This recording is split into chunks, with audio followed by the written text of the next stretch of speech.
Penicillin की खोज। Alexander Fleming और वह फफूंदी जिसने लाखों जानें बचाईं। साल 1928 का एक गर्म सितंबर का दिन था।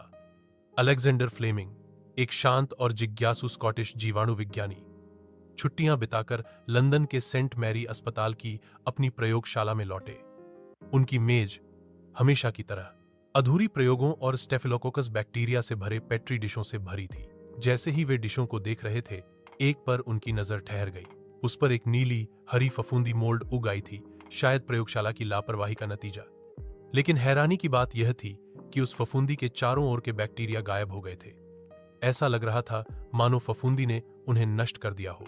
फ्लेमिंग चौंके, फिर मुस्कुराए। क्या यह फफूंदी कोई ऐसा पदार्थ छोड़ रही है जो हानिकारक बैक्टीरिया को मारता है?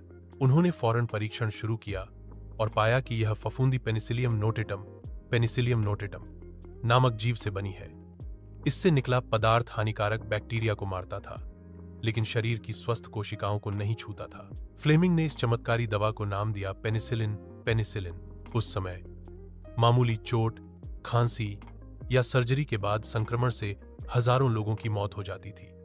कोई भरोसेमंद इलाज नहीं था, लेकिन यह फफूंदी जैसे किसी प्राकृतिक चमत्कार की तरह सामने आई। फ्लेमिंग ने अपने निष्कर्ष 1929 में प्रकाशित किए, पर उनकी खोज को तब ज्यादा महत्व नहीं मिला।